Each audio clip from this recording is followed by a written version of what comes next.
Les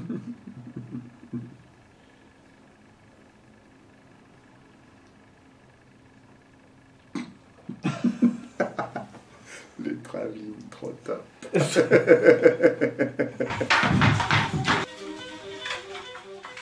J'ai besoin de cette relation avec les gens et je ne peux pas imaginer, je ne fais jamais de sculpture dans ma salle de bain ou dans un atelier, je fais de la sculpture dans l'espace que je partage avec les gens, l'espace partagé. Alors après, comment on peut appeler ça? Moi, j'ai pas de prétention autre que de dire que j'invente des spectacles et j'invente de la sculpture. Mais et que ça prenne une place dans la vie des gens, je le souhaite.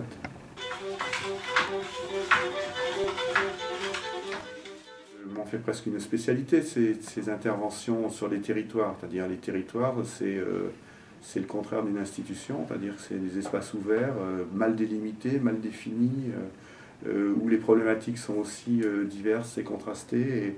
Et voilà, comment installer là-dedans oui, de l'art. Et vous parliez de poésie tout à l'heure. J'aime bien quand elle arrive comme ça sans qu'on s'y attende. Et j'aime bien quand elle révèle, c'est-à-dire quand c'est une poésie qui va révéler chez la personne qui s'arrête pour regarder, et bien une espèce de goût, d'une attention particulière pour quelque chose d'exceptionnel, quelque chose d'ordinaire, mais cette espèce d'attention qui fait que la chose sur laquelle on porte son attention devient précieuse. Et ça me plaît, installer là.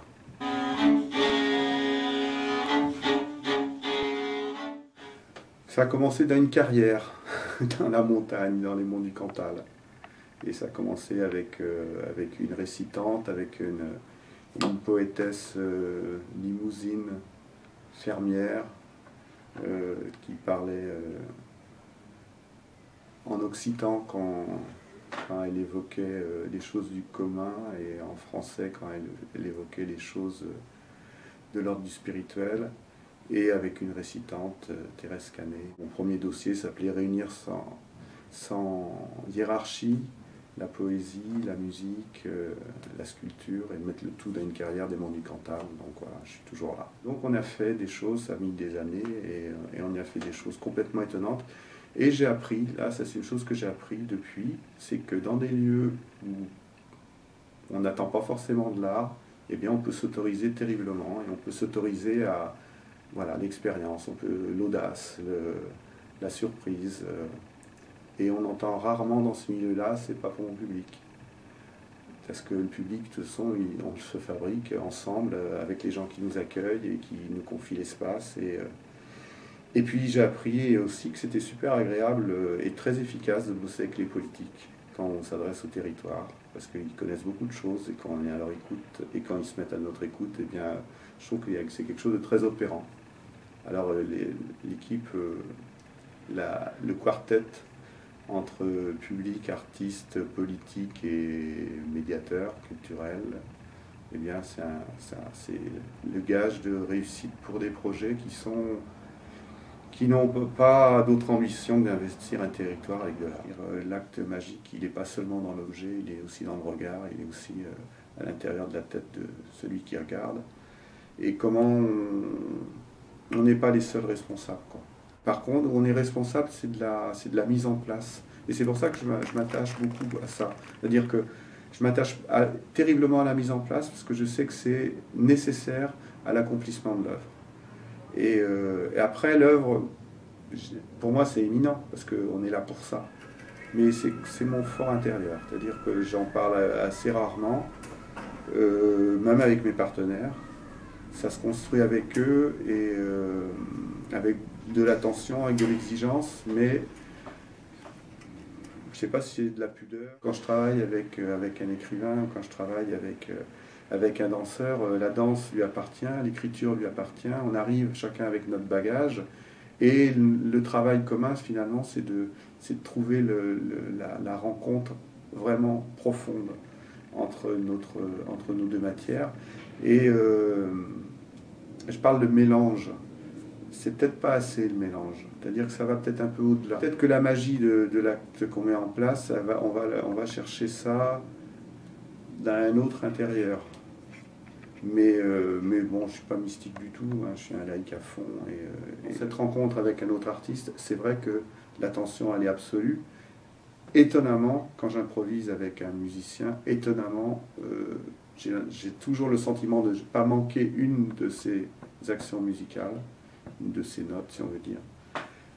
Mais j'ai aucun souvenir de la musique qu'il peut produire lorsqu'on termine notre improvisation.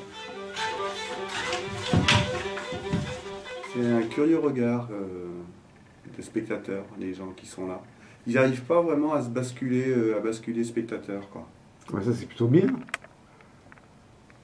Ouais, c'est vrai que bon, j'ai l'habitude de sentir les regards quand je prends mes arcs. Bon, c'est mon boulot justement de les percevoir et de savoir comment jouer avec. Mais là, je sens que ça peut pas durer trop longtemps parce que ils sont pas spectateurs, quoi.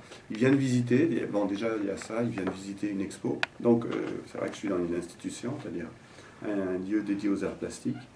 Et puis j'interviens, je mets en place une action qui est un spectacle. Et ben ils sont pas forcément prêts et ils sont tellement visiteurs d'exposition que je réussis pas à les transformer en spectateurs. L'improvisation, ça se charme, quoi. C'est-à-dire que j'ai pas un discours à livrer, je n'ai que à raconter quelque chose aux gens qui m'écoutent. Et je me suis rendu compte à quel point moi je ne pouvais sortir de cette situation de spectacle satisfait que si j'avais senti de bout en bout ce regard et cette attention. Et c'est peut-être pour ça, quand je sens face aux arts que le public des arts plastiques échapper, c'est-à-dire voilà, retourner à ces tableaux eh bien, bon, je sens bien que c'est pas nécessaire que je continue. Et ça, je me suis rendu compte que lorsqu'on sortait de l'institution où tout est ritualisé dans le monde du spectacle, pour arriver au spectacle, eh bien, quand on sort de l'institution, il faut tout réinventer. Il faut réinventer l'annonce, il faut réinventer comment les mots qu'on va utiliser, il faut réinventer le support qui va faire l'annonce, il faut réinventer les chemins qui vont amener le public jusqu'à l'œuvre que j'essaie de lui proposer. Moi, je ne suis pas un artiste d'intervention qui dit je décide que cet endroit-là, et c'est de là que je parle au monde.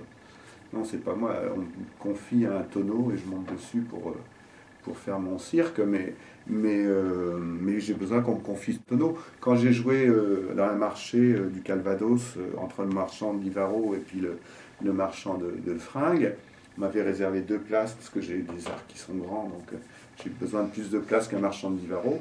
C'est pas des gros fromages, hein, les Livaro. Il n'empêche que derrière, il y avait des gens qui avaient envie que je sois là, et il n'empêche que le placier, il avait discuté avec les marchands de ce marché-là, c'est bien des gens très très soucieux de leur espace, de leur dimension d'étal, et la place m'attendait. Donc j'étais accueilli. Et là, j'ai pu faire, alors que c'est terrible de faire dans un marché, hein, je veux dire... les actions dans les marchés, les gens ils sont pas là pour ça, que ce soit les vendeurs ou les acheteurs, et on vient se mettre au milieu d'une pratique où on n'a rien à faire.